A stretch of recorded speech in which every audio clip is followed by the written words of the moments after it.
हिम्मत का सागर लागो तो लहर लहर जयकारा होगा। हिम्मत, औकात, बेटा हमेशा सपना देखो या टारगेट जो भी आप रखो अपना औकात से बड़ा रखो। उसी पे दो लाइनें बोलते हैं कि हिम्मत का सागर लागो तो लहर लहर जयकारा होगा, दिल टूटे या एटम टूटे दुनिया में उजियारा होगा। तो आपके पास निगेटिव भी पावर है, पॉजिटिव भी पावर है, ये तुमको तय करना है कि उस एनर्जी को तुम किधर लगा रहे हो। केमिस्ट्री पढ़े हो, सर हमारे सर संजीत सर आपके सर पढ़ाए होंगे कि कोई भी चीज टूटती है तो एनर्जी प्रोड्यूस करती है।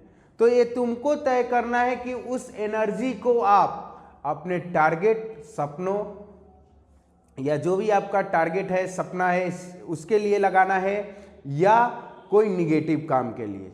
तो टारगेट से अपने डिस्ट्रैक्ट नहीं होना है। एग्जाम आपका बहुत ही कम दिन बचा हुआ है, सब कुछ छोड़ के बस स्टडी में लग जाओ क्योंकि बहुत ही कम दिन बचा हुआ है और पेपर आगे के लिए, अपने भविष्य के लिए, अपने उज्जवल भविष्य के लिए, अपने सपने के लिए, टारगेट के लिए, अपने माता के लिए, अपने पिता के लिए बेटा पढ़ना बहुत ही जरूरी है। ठीक है, तो चलिए अपने पॉजिटिव काम को, अपने पॉजिटिव एनर्जी को हम लोग लगा रहे हैं अपने काम में। यानी जो बहुत ही प्यारा सा सेशन चल रहा है जिसका नाम है बेटा एमसीक्यू सीरीज, उसका लेक्चर नंबर होने वाला है आज तीसरा।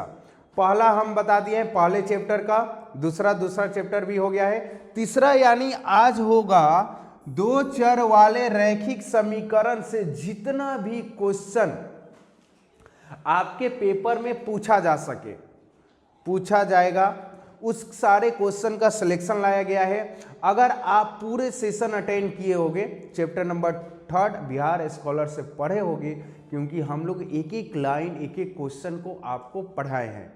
ठीक है, तो आज बेटा बहुत ही आग लगने वाला है यहाँ पे, माचिस से नहीं, कंसेप्ट से, नॉलेज से। आज का टारगेट है 30 में से 30 क्वेश्चन को एकदम काम कर देना है, उसका खत्म। ठीक है, आज का पहला क्वेश्चन, चलो। एक रैखिक समीकरण का घात होता है, तो देखो तो रैखिक समीकरण x plus B Y plus C बराबर 0, तो इसका घात क्या होता है बेटा 1। चलो पेन रुकना नहीं चाहिए, अगर मार्कशीट पे आपको अच्छे नंबर दिखाने हैं, ठीक है, कुछ बड़ा नंबर देखना है तो आज आपका पेन रुकना ही नहीं चाहिए। देखो इस समीकरण का निकाय है, तो बेटा हल जानने के लिए सबसे पहले गुणांक को हम लोग देखते हैं। जो 3 कंडीशन आपको हमने बताया था, वो 3 कंडीशन में कौन सा कंडीशन इसमें लग रहा है। देखो a1/a2 2/4, b1/b2 3/6, c1/c2। देखो तो 5 को इधर लाओगे -5 और 9 को उधर ले जाओगे -9। देखो तो यहाँ देख रहे हो a1/a2 बराबर है b1/b2 के, क्योंकि ये भी कट जाएगा, ये भी कट जाएगा 1/2 1/2। लेकिन a बराबर नहीं हो रहा है c1/c2 के, तो इस केस को हम लोग बोलते हैं आपको एक भी हल मिलने वाला नहीं है। यानी इसका दोनों लाइन क्या होगा, पैरेलल होगा, समांतर होगा, और इसी कंडीशन को हम लोग बोलते हैं संगत, यानी जिसका कोई हल नहीं मिलता है। ठीक है बेटा, चलिए तो पहला का आंसर दूसरा का आंसर हो गया ऑप्शन नंबर ए। के किस मान के लिए समीकरण संपाती होगा। संपाती मतलब अनेक हल। अनेक हल कब होगा, देखो a1/a2 बराबर b1/b2, तो k का मान पूछ रहा है क्या हो सकता है, तो 1/में 2 बराबर 2/, यहाँ k है, तो k का मान फेंक दिया ना, क्या फेंक दिया 4, k का मान क्या फेंक दिया 4। संपाती कब होता है, तो यहाँ देख लो a1/a2 बराबर b1/b2 बराबर c1/c2। इन दोनों का अगर ग्राफ बनाओगे ना, इन दोनों का अगर ग्राफ, तो एक के ऊपर एक ऐसे चिपक जाएगा। ठीक है, एकदम मतलब एक के ऊपर एक रहेगा। तो इस केस में क्या होता है, अनेक हल मिलते हैं। संपाती होने के लिए k का मान क्या होना पड़ेगा 4, यानी फेंक के मारो, ऑप्शन नंबर सी को सही जवाब आपका देके जाएगा। चलिए अगला बढ़ते हैं बाबू, 4 नंबर बहुपद। इसको ऐसे लिख लेना, ये लिखा है, देखो यहाँ पे लिख दे रहे हैं 4s² - 4x + 1। के मूल्यों का गुणनफल होगा। गुणनफल बताना है, इसका जो भी मूल्य आएगा, रूट्स आएंगे, इसका गुणनफल क्या होता है। तो आपको पता है अल्फा डॉट बीटा अगर मूल्य है तो इनका गुणनफल करने पे आपको क्या आता है रिजल्ट, c बाई ए। सी का मान 1 और ए का मान क्या है 4, यानी 1/4 इसका सही जवाब होगा। इस वाले ऑप्शन को काट के बना दीजिएगा यहाँ पे 1/4। इस क्वेश्चन में थोड़ा सा टाइपिंग एरर हो गया है। क्वेश्चन में यहाँ कर लीजिएगा 4s², ऑप्शन नंबर सी को कर लीजिएगा 1/4। चलो आगे बढ़ते हैं, एकदम पेन रुकना नहीं चाहिए। दो रैखिक समीकरणों का आलेख प्रतिच्छेद रेखाएं हैं, छेदी रेखाएं हैं, तब रैखिक समीकरण का युग्म का, देखो कहने का मतलब दो समीकरणों के आलेख ऐसे प्रतिच्छेद कर रहा है, काट रहा है एक दूसरे को, तो इस केस में क्या होता है, एक हल मिलता है आपको। तो इस कंडीशन को क्या लिखते हैं, a बाई a2 नहीं b1 बाई b2 के। इस केस को जब ऐसे होता है तो एक सॉल्यूशन मिलता है, अद्वितीय हल, जिसको हम लोग बोलते हैं एक हल है, यानी ऑप्शन नंबर हो जाएगा बी। चलिए 6 नंबर, दो रैखिक समीकरणों के आलेख समानांतर रेखाएं हैं। देखो दो रैखिक समीकरण के आलेख ऐसे समानांतर रेखाएं हैं, तो आपको बताना है तब समीकरण युग्म का क्या होगा, एक हल मिलेगा, कोई हल नहीं मिलेगा। आपको पता है समानांतर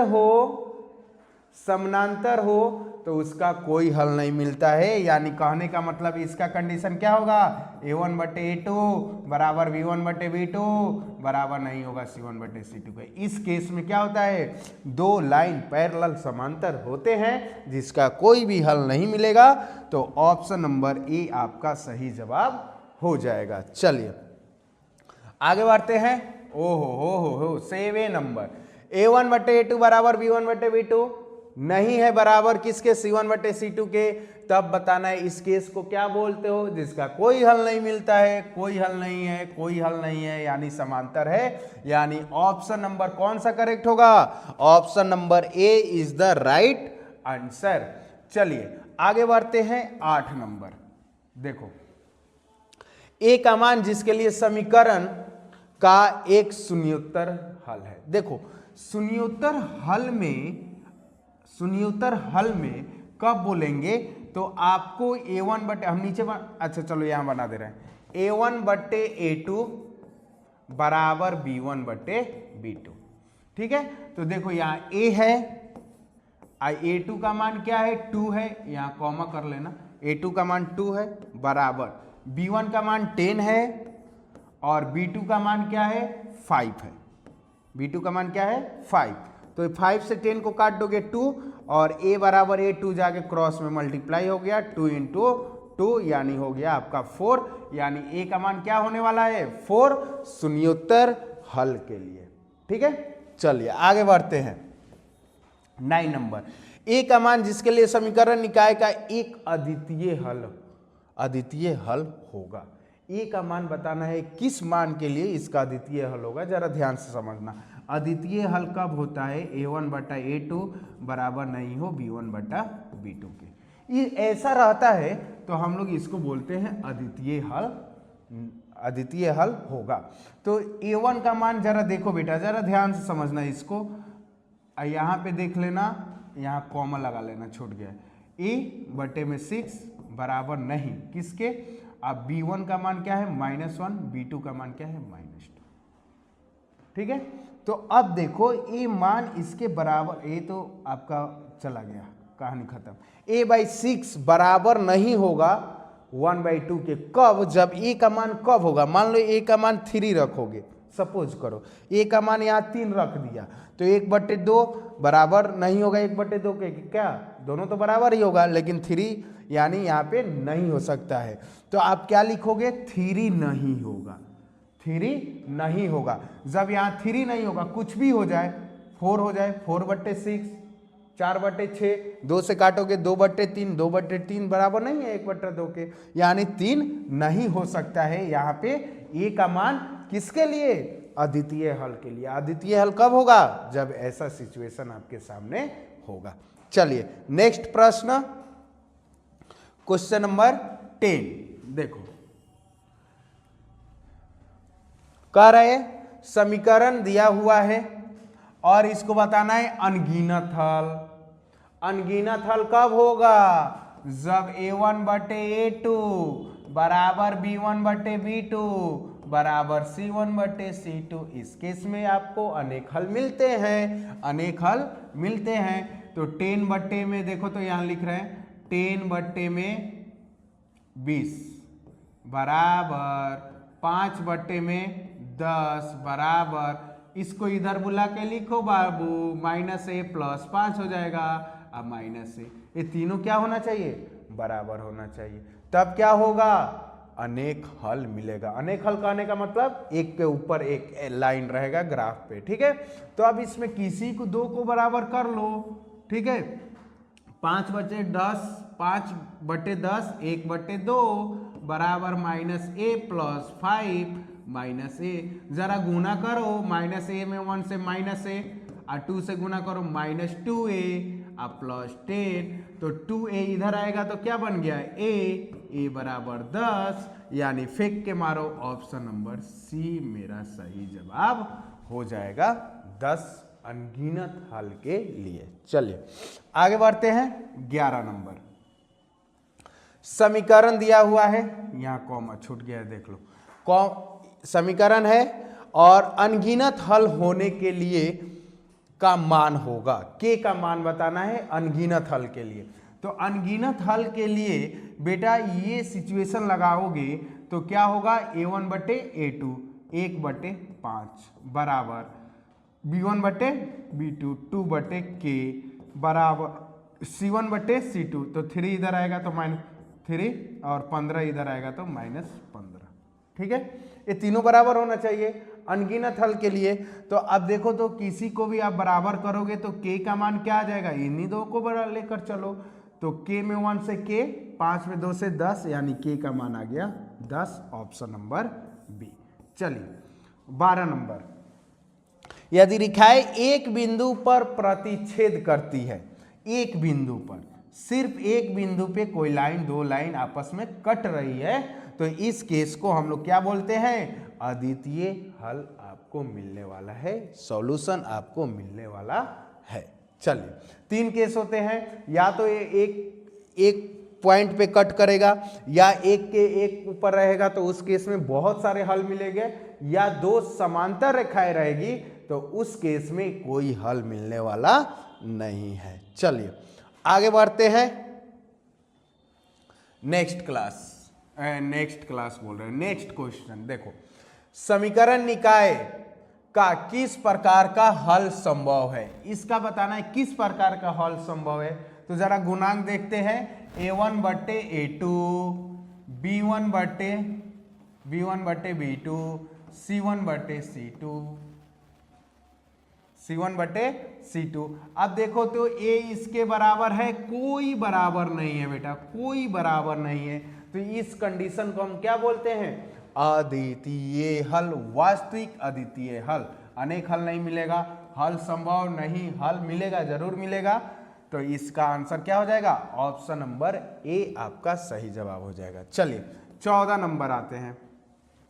समीकरण निकाय में अचर के किस मान के लिए एक अद्वितीय हल होंगे? आपको बताना है एक का कौन सा मान के लिए अद्वितीय हल होगा। देखो यहां पे 2 बटे 3 बराबर नहीं होगा किसके?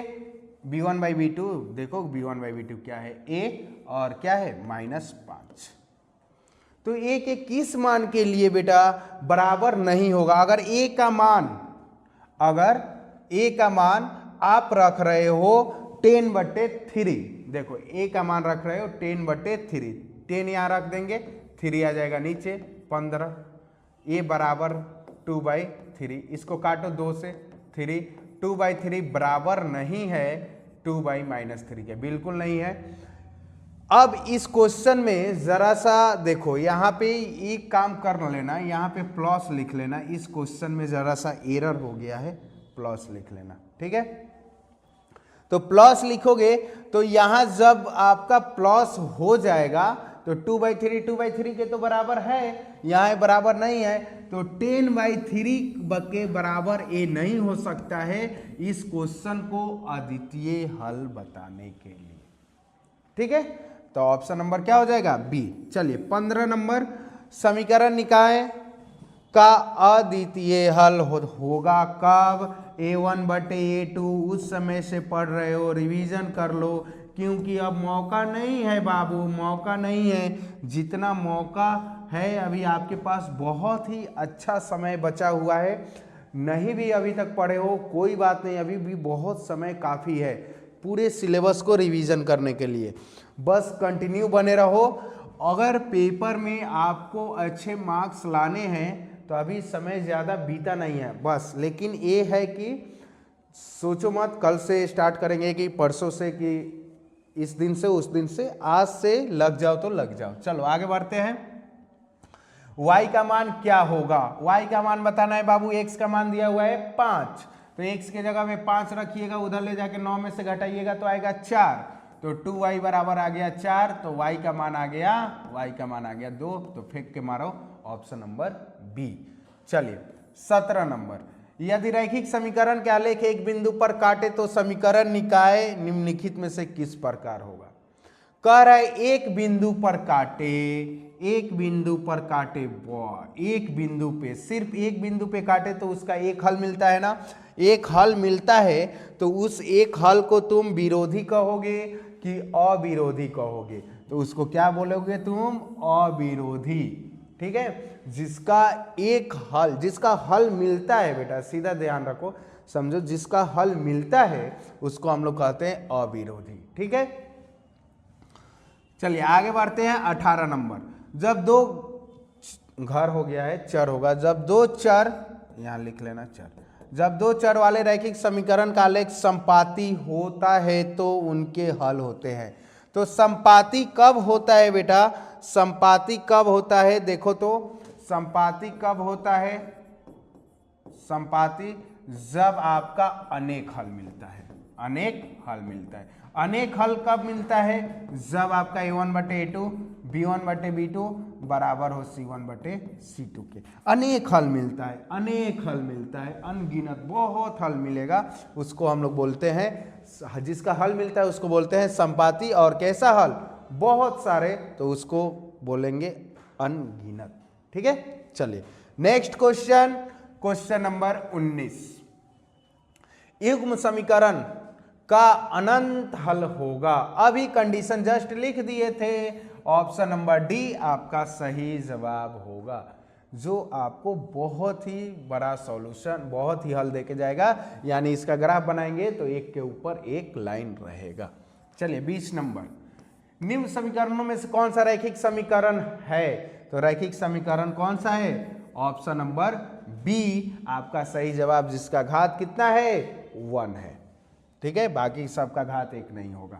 चलिए 21 नंबर, के किस मान के लिए रैखिक समीकरण का एकमात्र हल x = 1 y = -1 होगा? देखो, अगर रैखिक समीकरण का हल तुमको दिया है तो हम क्या बताए थे? अगर हल मालूम है तो उस मान को समीकरणों में रखोगे तो वैल्यू उसका सेटिस्फाइड करना चाहिए। तो कह रहा है x बराबर 1 y बराबर -1, जरा इसमें रखते हैं क्योंकि k यहाँ पे है, तो देखो तो 2k, x का मान 1 हो जाएगा 7, y का मान -1 हो जाएगा -5 बराबर 0। तो ये हो गया 2k -7 -5 बराबर 0, तो 2k -12 बराबर 0, तो 2k = 12, तो k = हो गया 6, k = हो गया 6। ऑप्शन नंबर सी आपका सही जवाब हो जाएगा। ठीक है, बोलो, किसी भी तरह की कोई दिक्कत समस्या नहीं होनी चाहिए, क्योंकि तुम भी पढ़ रहे हो बिहार स्कॉलर से। चलो आगे देखो, निम्न में से कौन x - 2y बराबर 0 तथा इसका हल है? तो बेटा हल जानने के लिए सिंपल तरीका है, x - 2y बराबर 0, 3x प्लस 4y बराबर है 10 का हल जानने के लिए, रैखिक समीकरण का हल जानने के लिए हम आपको मेथड बताए होंगे। एक ग्राफ मेथड भी बताए होंगे, ठीक है। अगर ग्राफ पे इन दोनों को सॉल्व करें तो हल आपको मिल जाएगा। उससे अच्छा है कि हम देखो यहाँ पे इलिमिनेशन मेथड बता रहे हैं, इलिमिनेशन मेथड लगा लो या सब्स्टिट्यूशन मेथड। उसको लगाने के लिए किसी एक के गुणांक को इक्वल करते हैं, इसमें 3 से मल्टीप्लाई, तो 3x - 6y = 0। अब इसके बाद घटा दो, ये कट गया, क्या हो जाएगा 10y = 10, 10 - 0 10, तो y का मान फेंक दिया बेटा 1। जब y का मान 1 रख दोगे, जब y का मान 1 रख दोगे तो x का मान क्या आ जाएगा 2। तो इसका रैखिक समीकरण का हल होगा x = 2 y = 1। Option number A आपका सही जवाब हो जाएगा। चलिए आगे बढ़ते हैं। 23 नंबर कह रहा है कि यदि 2k - 1, k इसका हल हो तो k का मान बताओ। तो देखो 10 अगर हल आया हुआ है, तो हल आया हुआ है तो उसको रखने पे मान सेटिस्फाइड करना चाहिए। तो x का मान क्या है देखो तो 2k - 1, तो ये हो गया 2k - 1, ये हो गया -9। y का मान क्या है k, अब बराबर में क्या है 12, बराबर में क्या है 12, मल्टीप्लाई करो 20k -10 -9k बराबर में क्या है 12। तो देखो ये घट जाएगा 11k और 10 उधर जाएगा तो हो जाएगा 22, तो k का मान आ गया बेटा 11, 22 को काट देगा 2 बार में, तो ऑप्शन नंबर हो जाएगा ऑप्शन नंबर बी आपका सही जवाब इस क्वेश्चन का, जिसका हल इस रैखिक समीकरण का हल ए था। ठीक है, चलिए 24 नंबर, रैखिक समीकरण युग्म का एक से अधिक हल होगा कि एकल हल है कि कोई हल नहीं है। तो इसके लिए हम लोग गुणांक को कंपेयर कर लेते हैं। देखो 2/12, ठीक है 2/12, और ये हो गया -5/-10। काटोगे तो देखो ये 1/3 बराबर नहीं है 1/6 के, और a बराबर नहीं है 1/2 के। इस केस को क्या बोलते हो, a1/a2 बराबर नहीं हो b1/b2 के, तो क्या बोलते हो एकल हल होने वाला है, यानी हल तो मिलेगा, एकल हल मिलने वाला है। ठीक है, चलिए आगे बढ़ते हैं। तो 24 का ऑप्शन जरा चेक कर लेते हैं हम। 24 का ऑप्शन नंबर आपका दिया हुआ है ए इज द राइट आंसर। चलिए आगे बढ़ते हैं 25 नंबर। ठीक है, देखो बाप रे कौन सा दो चर वाले रैखिक समीकरण आ गया। कह रहा है कि x और y का मान निकालना है, x और y का मान निकालना है। जरा हम इस क्वेश्चन को यहाँ पे बनाते हैं। क्वेश्चन कुछ खास है नहीं, अब ये आपके एग्जाम में मॉडल पेपर में था तो हमने इसमें लगाया हुआ है। अब देखो एक काम करते हैं, इसको समीकरण 1 मान लेते हैं और इसको समीकरण 2 मान लेते हैं, और दोनों को जोड़ते हैं, दोनों को जोड़ते हैं। तो चलो जोड़ो, 7 और 3 10, ठीक है, 9 और 7 क्या हो जाएगा 16 और 1 17, 1 और 1 2 और 1 3x 370x प्लस 197y और 173y को जोड़ो, 7 और 3 10, ठीक है, 7 और 9 क्या हो जाएगा 16 और 1 17, 1 1 2 1 3 370y बराबर, इसको भी जोड़ते हैं 9 1 10, ठीक है, और 4 2 6 1 7 और 2 और 1 3। अब देखो तो जरा 370 कॉमन कर लेते हैं, तो क्या बच गया x प्लस वाई बराबर 370। आए 370 से 370 को भाज दिए तो x प्लस वाई बराबर आ गया 1। कितना आसान समीकरण एक हमको मिल गया, जिसको तुमने मान लो समीकरण नंबर 3। क्या मान लो समीकरण नंबर 3। अब आगे बढ़ते हैं, अब आगे बढ़ते हैं। एक बार हमने क्या किया जोड़ दिया, अब एक बार हम घटा रहे हैं, चलो घटाते हैं। तो देखो तो 173 में से 197 को हम घटा रहे हैं, या एक काम करो, अच्छा चलो ठीक है पहले में से ही दूसरे को घटाओ। ठीक, तो देखो इसमें से इसमें घटेगा तो कितना आ जाएगा 7 80 और 10 90, 7 14 और 10 24 -24x, ठीक है, 197 में से 173 घटेगा, 7 में से 3 4, 9 में से ये भी हो जाएगा 24 और ये हो जाएगा बेटा प्लस में, ठीक है, बराबर 149 में से 221 को घटाओगे तो 149 में से 221 को घटाओगे तो कितना आ जाएगा, देखो तो 149 में से 231 तो इधर हो गया 51, ठीक है, 200 हो जाएगा, 51 में 21 को ऐड कर दो तो ये हो जाएगा 2 और ये हो जाएगा आपका 7 और ये जब घटाओगे इसमें से इसको तो यहाँ वैल्यू आ जाएगा माइनस में, हो गया। अब देखो तो -24 कॉमन कर लेते हैं तो यहाँ हो गया x माइनस वाई बराबर -72, इससे इसको काट दिए कितने बार में बेटा 3, x माइनस वाई बराबर आ गया 3। अब जरा इन समीकरण को आपस में हम लोग सॉल्व कर लेते हैं, कौन से 3 और 4 को। तो देखो तो दोनों को अगर जोड़ेंगे तो x का मान क्या भेजे, y तो y कट गया, x और x 2x और 1 और 3 4 तो x का मान आ गया 2, x का मान 2 रख दीजिए यहाँ पे किसी भी समीकरण में तो 2 जाके उधर घटेगा 1 माइनस 2 -1 तो y का मान आ जाएगा -1, यानी x का मान 2 y का मान -1। ऑप्शन नंबर डी मेरा सही जवाब इस क्वेश्चन का दे के जाएगा। हो सकता है कि ये क्वेश्चन आपके पेपर में आए, घबराना नहीं है। चलिए, विरोधी समीकरण युग में कितने हल होते हैं, तो अभी आपको विरोधी और अविरोधी बताया गया था, विरोधी और अविरोधी बताया गया था क्या होगा। अविरोधी मतलब आपको हल मिले, ठीक है, आपको हल मिले। अविरोधी मतलब आपको एक भी हल नहीं